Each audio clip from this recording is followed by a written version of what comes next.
नमस्कार। मैं सुभाष सिंह कुशवाहा आप सभी मित्रों को नमस्कार, आदाब, सलाम, जय भीम, सुप्रभात। सुबह के 7:30 बज चुके हैं।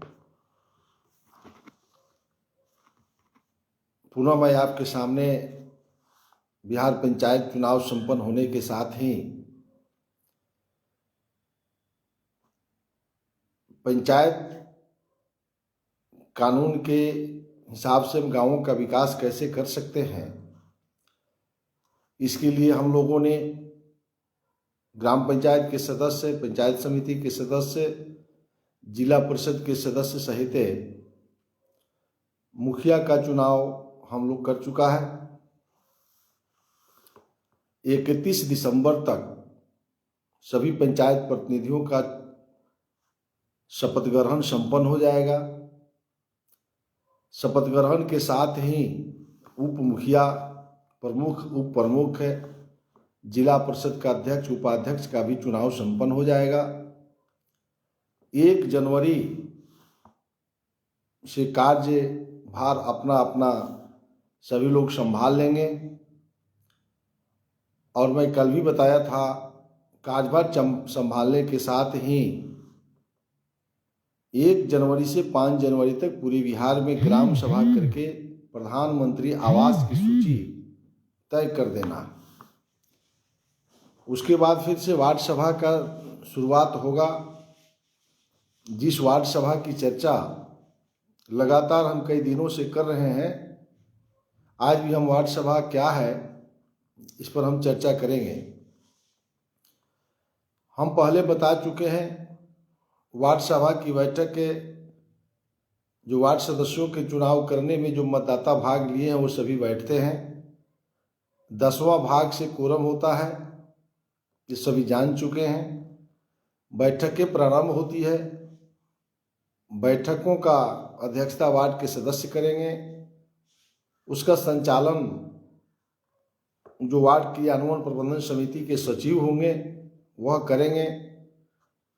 प्रबंधन समिति भी रहेगी। सभी गांवों के मतदाता बैठेंगे। हम बता चुके हैं, विकास योजना का चयन वार्ड सभा में ही करना है। गांवों का विकास में कौन महत्वपूर्ण सड़क, पुल, पुलिया बनाना है मैं बताया हूं। फिर हम ये भी बताए कि व्यक्तिगत लाभ में क्या निर्णय कर सकते हैं। 29 विभाग है पंचायती राज के अंदर, उसमें कौन कौन सा व्यक्तिगत लाभ है उसका भी चयन आपको करना है। फिर हमने बताया कि अगर कोई गलत तरीका से कोई सरकारी लाभ ले रहा है तो उसका भी चर्चा गांव के जो वार्ड सभा होगा उसमें चर्चा करना है। और वैसे लोगों को सूची को रद्द कराना चाहिए, ये भी आप ही के अधिकार क्षेत्र में है। आज हम चर्चा करेंगे धारा 170 क के उपधारा 4 के घ। तो आज की चर्चा है, जो विषय है मैं आपके सामने विषय को देता हूं, जो किताबों में लिखा हुआ है। वार्ड सभा के विनिश्चय पर ग्राम पंचायत द्वारा की गई अनुवर्ती कार्रवाई के संबंध में सूचना प्राप्त करना, इसी पर हम आज चर्चा करेंगे। तो इसको देखा जाए, क्योंकि भाषा को समझना बहुत जरूरी है। किताब का जो भाषा है वह IAS लोग तैयार करते हैं। IAS लोग की बैठक होती है, उसमें कानून बनाया जाता है। तो थोड़ा भाषा कई समझने की जरूरत होती है। तो जो हमारे जनप्रतिनिधि जीते हैं, अगर नहीं समझ में आता है तो हर गांव में 10 विद्वान बैठे हुए हैं, उन विद्वानों से इसको पढ़ करके समझना चाहिए। और वैसे लोगों को भी वार्ड सभा में बैठना चाहिए। तो कह रहा वार्ड सभा के विनिश्चय, विनिश्चय का मतलब होता है निर्णय, यानी वार्ड सभा के निर्णय। अब यहाँ विनिश्चय, अब विनिश्चय शब्द भेद है तो इसका मतलब सीधा समझिए निर्णय, माने वार्ड सभा का निर्णय। जिस सभा की चर्चा मैं पिछले 4 दिनों से कर रहा हूँ, वार्ड सभा का जो निर्णय होगा, यानी वार्ड सभा का निर्णय का मतलब गांव के जो मतदाता हैं वो सभी सामने बैठे हुए हैं। अब बहस हो रहा है, एक विषय दीजिएगा, उस पर हो सकता है कि घंटों बाद विवाद होगा, कोई कुछ बोलेगा, कोई कुछ बोलेगा, और उसका जो निर्णय, यही कह रहा है वार्ड सभा के निर्णय मैंने काफी विचार संघर्ष करने के बाद जो निर्णय, तो वही कह रहा है वार्ड सभा के विनिश्चय यानी निर्णय पर ग्राम पंचायत द्वारा, फिर यहां समझिए, ग्राम पंचायत द्वारा की गई, ग्राम पंचायत किसे कहते हैं, मैं कई बार बता चुका हूं, ग्राम पंचायत जहां भी शब्द लिखा हो, अखबार में, टीवी पर बोलता हो, किताब में लिखा हो, तो ग्राम पंचायत का मतलब होता है वार्ड सदस्य और मुखिया। तो वार्ड सदस्य और मुखिया द्वारा की गई यानी कार्यकारिणी द्वारा जो की गई यानी पारित की गई, मुखिया के कार्यकारिणी की बैठक में जो पारित किया जाता है वह ग्राम पंचायत द्वारा की गई। अनुवर्ती, अनुवर्ती का मतलब होता है आज्ञाकारी, अनुसरण करने वाला, कार्रवाई यानी आज्ञाकारी कार्रवाई, अनुसरण करने वाला कार्रवाई, यानी जो भी कार्रवाई के लिए ग्राम पंचायत के द्वारा जो निर्णय लिया गया है के संबंध में सूचना प्राप्त करना। क्लियर? यानी ग्राम पंचायत द्वारा, माने वार्ड सभा जो निर्णय लिया, ग्राम पंचायत बाहर से नहीं कह रहा, वार्ड सभा में जो आप बैठ करके निर्णय करेंगे उसी निर्णय को वह ग्राम पंचायत जो है पढ़ेगी और ग्राम सभा के निर्णय को कैसे पूरा किया जाए यह ग्राम पंचायत कार्रवाई करेगी। यानी एक उदाहरण दे देते हैं, वार्ड सभा निर्णय ले लिया कि फलाने व्यक्ति को, अमुक व्यक्ति को अपनी जमीन नहीं है इसलिए प्रधानमंत्री आवास से घर नहीं बनेगा, तो इनको पर्चा चाहिए। तो अब यह ग्राम पंचायत उसको पर्चा कैसे देगी, यह ग्राम पंचायत का काम है। वार्ड सभा का काम है, हमेशा याद रखिएगा, सिर्फ प्रस्ताव लेना, और सभा वही में जो प्रस्ताव आता है इसी पर ग्राम सभा में पास हो जाता है और ग्राम पंचायत उसी पर करेगी। ग्राम पंचायत को अपने से अलग से किसी विषय पर चर्चा करने की अधिकार नहीं है। अगर वह अलग से कोई चर्चा करती है तो फिर उसको ग्राम सभा या वार्ड सभा में पारित करना होगा। क्लियर? तो वार्ड सभा में जो निर्णय हुआ उसी पर मुखिया की कार्यकारिणी यानी ग्राम पंचायत को कार्रवाई करना है। अनुवर्ती कार्रवाई यानी आदेशात्मक कार्रवाई, अनुसरण करने वाला कार्रवाई या उच्च पदाधिकारी को लिखने की कार्रवाई के संबंध में जो निर्णय लिया होगा उसका सूचना प्राप्त करना। अब हम समझते हैं कि एकदम क्लियर कंसेप्ट हो गया होगा। अब आगे बढ़िए। तो अब इस सूचना क्या प्राप्त करना है, एक उदाहरण मैं दिया हूं। हम 3 दिनों से जो चर्चा करते हैं कि वार्ड के अंदर कौन कौन सा विकास योजना तय करना है, हमने तय किया था, आप तय करेंगे भी भविष्य में। वार्ड सदस्य की अध्यक्षता में गांव भर के लोग बैठता होगा, ये रोड बनेगा, वो पुल बनेगा, ये पुलिया बनेगा।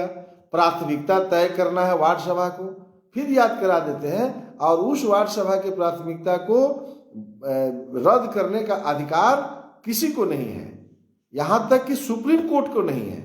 जो प्राथमिकता तय हो जाएगा उसी प्राथमिकता के आलोक में ग्राम पंचायत को वार्ता करनी होगी। तो ये ग्राम पंचायत उस पर अब क्या कार्रवाई करती है, रोड बनेगा कि नहीं बनेगा, आवंटन है कि नहीं है, ये फिर वार्ड के सदस्य जब ग्राम पंचायत की बैठक में जाएंगे यानी मुखिया के कार्यकारिणी की बैठक में जाएंगे तो इस प्रस्ताव पर बहस होगा कि गांव के लोगों ने क्या तय किया, यानी वार्ड सभा में क्या तय हुआ। अब वार्ड सभा में जो तय हुआ होगा उसी के आलोक में आवंटन मिलेगा और उस पर काम होगी। तो फिर कह रहा है कि इस वार्ड सभा, अगली जो वार्ड सभा की बैठक होगी उसमें वार्ड सदस्य बताएंगे कि ये जो आप लोग प्रस्ताव पिछला मीटिंग में पास किए थे इस पर ग्राम पंचायत ने यह तय किया है। वही कह रहा है सूचना प्राप्त करना। अब इस तरह से समझ लीजिए, किसी की पेंशन की समस्या है, आपको किसी को आवास की समस्या है, किसी को बिजली की समस्या है, किसी को सड़क की समस्या है, किसी को जमीन की समस्या है, यानी किसी किसान है उसको बीज की समस्या है, उसको पानी सिंचाई की समस्या है, उसको खेत तक पानी नहीं जा रहा है, कई समस्या हो सकती है, सैकड़ों समस्या हो सकती है।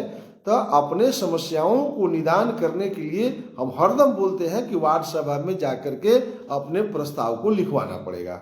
अगर वार्ड सभा में प्रस्ताव नहीं लिखवाएंगे तब आप भटकाव के शिकार हो जाएंगे। क्या हो जाएंगे? तब आप किसी नेता के पास जाएंगे, किसी कार्यकर्ता के पास जाएंगे, उसी में कोनो दलाल भेटा जाएगा। नेताओं के खोज में, अच्छे लोगों के खोज में यहाँ तो ब्लॉक में बउआते रहता है रोज दलाल सब। अब कौन पकड़ लेगा? आपका क्या काम है? देखिए ना, हमारा जो है पेंशन आइए नहीं रहा, अब वो ले जाएगा, आप ठगी के शिकार हो जाइएगा। लेकिन इसी काम के लिए वार्ड सभा में 3 महीना पर जाकर के अपनी बातों को लिखवा दीजिए, और लिखवाने के बाद आप बहुत परेशान होने की जरूरत नहीं है।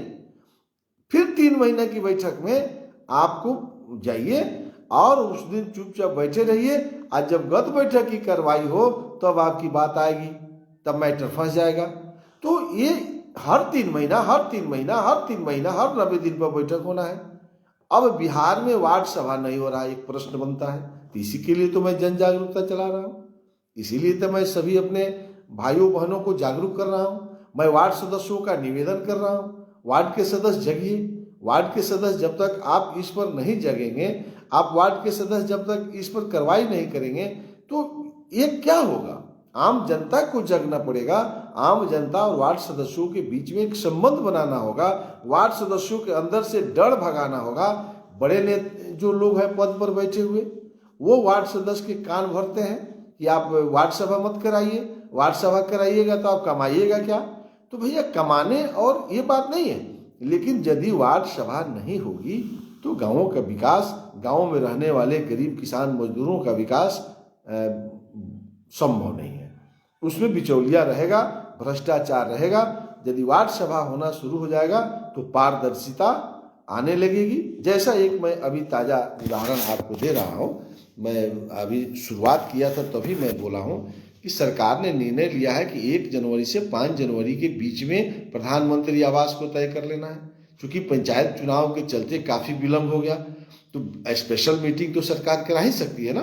तो सरकार ने स्पेशल निर्णय ले लिया ग्राम सभा करने का, और ग्राम सभा, वार्ड सभा हो नहीं रहा। अभी वार्ड सभा तो बाद में होगा, लेकिन इस ग्राम सभा में अब आप नहीं जाइएगा। अब ये देखिए गांव गांव में जो है दलाल सब घूम रहा है, 30,000 40,000 रुपया मांग रहा है। तो यदि उसको आप लड़ाई नहीं लड़ेंगे, उसको सरकार के नज़र में नहीं लाएंगे, पदाधिकारियों की नज़र में नहीं लाएंगे, तब तो बिचौलिया फिर लूट लेगा। तो बिचौलिया नहीं लूटे, बिचौलिया से संघर्ष करना पड़ेगा ना। तो अभी ग्राम सभा में जा करके किसका किसका आवास का सूची है वो तो पढ़ना पड़ेगा ना। उसको कहिए पंचायत सेवक जो सचिव है, वहाँ प्रखंड कार्यालय से कोई ऑफिसर आएगा, सूची पढ़े गाँव के लोगों के बीच में। तो इस बार जो ग्राम सभा है उसमें अगर पंचायत में 5,000 मतदाता है तो कम से कम 2,000-3,000 लोग पहुंचेगा, तब न सूची पढ़ा जाएगा। आज जब ग्राम सभा में पास हो जाएगा तो घूस किस बात का, दलाली किस बात का? तो आवास सहायक घूम रहा है, सब बुआ रहा है, दलाल सब घूम रहा है गाँव में। 30,000 40,000 रुपया लगेगा, नहीं तो आपका ग्राम सभा में नाम काट देंगे। तो ग्राम सभा के महत्व को, वार्ड सभा के महत्व को यदि हम नहीं समझेंगे तो यह भ्रष्टाचार समाप्त नहीं होगी। तो यही चीज को कह रहा है कि जितनी भी विकास की योजना आप वार्ड सभा या ग्राम सभा में तय करते हैं, उसी का सूचना प्राप्त करने का अधिकार गांवों के लोगों को है। कहाँ? तो वार्ड सभा में। अपने गांवों में बैठे हैं। जिस दिन वार्ड सभा हो पहुंच जाइए, पहला सवाल कीजिए कि आप गत बैठक की कार्रवाई पढ़िए और क्या क्या सूचना है, क्या क्या ग्राम पंचायत कर रही है। यानी ग्राम पंचायत कर रही है माने मुखिया और वार्ड सदस्य मिल करके जो कार्यकारिणी में निर्णय हुआ उस प्रस्ताव को पढ़िए। उसमें क्या क्या तय किया, कौन सी गांव के लिए समस्या को उठाए, क्या क्या आपने निदान करवाया। तो ये कह रहा है वार्ड सभा के निर्णय पर ही यानी ग्राम पंचायत को चलना है और ग्राम पंचायत को अनुवर्ती कार्रवाई यानी जो वहाँ कार्रवाई हुआ ये हम सबको बताना है। अब देखिए कितनी अच्छा विषय है। अब वार्ड सभा नहीं हो तो कौन मालिक है? इसलिए हम सभी मतदाता भाइयों, बिहार के एक एक नागरिकों से मेरा निवेदन होगा कि आप अपने अपने वार्ड में जरूर वार्ड सभा कराइए। तमाम पॉलिटिकल पार्टी, चाहे वो सत्ता पक्ष की पार्टियां हो, विपक्ष की पार्टियां हो, निर्दलीय हो या सामाजिक कार्यकर्ता हो, जो भी जीवन में अपने आप को संवारना चाहते हैं, आगे बढ़ना चाहते हैं, सामाजिक कार्यों में रुचि लेते हैं, सामाजिक कार्यकर्ता, राजनीतिक कार्यकर्ता, जो नॉन गवर्नमेंट ऑर्गेनाइजेशन एनजीओ चलाते हैं, ये तमाम सामाजिक संगठन एनजीओ पॉलिटिकल पार्टियों से मेरा निवेदन होगा कि आप लोग जन जागरूकता चलाएं और गांव-गांव में सभा करें, वार्ड सभा के प्रति लोगों को जागरूक करें। हमने भी एक प्रखंड, जहां मेरा गृह प्रखंड है, पूर्वी चंपारण जिला के तुरकौलिया प्रखंड है, तुरकौलिया प्रखंड में 14 पंचायत है, 14 पंचायत के 188 वार्ड है, 188 जगह पर हम निर्णय लिया है कि जाकर के गांवों के लोगों को हम बताएंगे कि आप वार्ड सभा में जाइए। वार्ड सदस्यों को भी हम समझाएंगे कि आप इससे भागिए नहीं, आप किसी दलाल और बिचौलिया के चढ़ावे में मत आइए, आप किसी के बहकावे में मत आइए, आप अपने गांव के लोगों के साथ न्याय कीजिए। आपको बहुत बड़ी कुर्सी ईश्वर ने दिया है, राजयोग में आपका नाम लिखा गया है, कितना पैसा आएगा कितना पैसा जाएगा, एक बार आपका यदि गांव में नाम हो गया, अमर बनने का प्रयास कीजिए, लोगों के भावनाओं का कद्र कीजिए।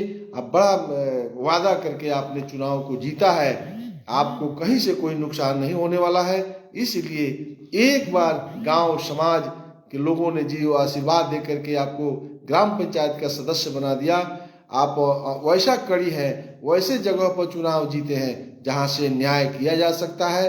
हो सकता है कि सांसद और विधायक बड़े बड़े कुर्सी पर जीतने वाले लोग थोड़ा कम काम करते हों, लेकिन आप कम काम कीजिएगा तो गाँव के लोगों के साथ अन्याय हो जाएगा, गाँव के लोगों के साथ एक बड़ी अन्याय हो जाएगा। इसलिए गाँव के लोगों को न्याय दिलाने के लिए एमपी और विधायक होना कोई बड़ी नहीं है, उसको न्याय दिलाने के लिए वार्ड सदस्य ही काफ़ी है। क्योंकि चाहे भारत के प्रधानमंत्री मोदी जी निर्णय ले या बिहार के माननीय मुख्यमंत्री नीतीश कुमार जी निर्णय ले, सबका जो है अधिकार वार्ड के अंदर ही आना है, वार्ड क्रियान्वयन एवं प्रबंधन समिति के देख रेख में ही होना है। इसलिए बिहार सरकार के माननीय मुख्यमंत्री नीतीश कुमार ने जो वार्ड सभा का कंसेप्ट है राज्यवासियों को हम लोगों को दिए थे, हम पहले भी बताया था कि हिंदुस्तान में पहला बिहार राज्य है जहां वार्ड सभा का गठन किया गया था, और इस वार्ड सभा के प्रचार प्रसार के लिए हम आपके सामने हैं। चलिए, आज जो भी व्यूअर्स से आज हमको सुन रहे हैं या आगे भी लिंक के माध्यम से सुनेंगे, सबसे मेरा निवेदन होगा कि फिर कल सुबह 7:30 बजे हम लोग मिलेंगे। तब से आपसे एक आशा विश्वास के साथ कि निश्चित रूप से मेरे यूट्यूब पर जरूर सब्सक्राइब करेंगे, आप शेयर करेंगे, फेसबुक पेज को आप हर लिंक को शेयर करेंगे।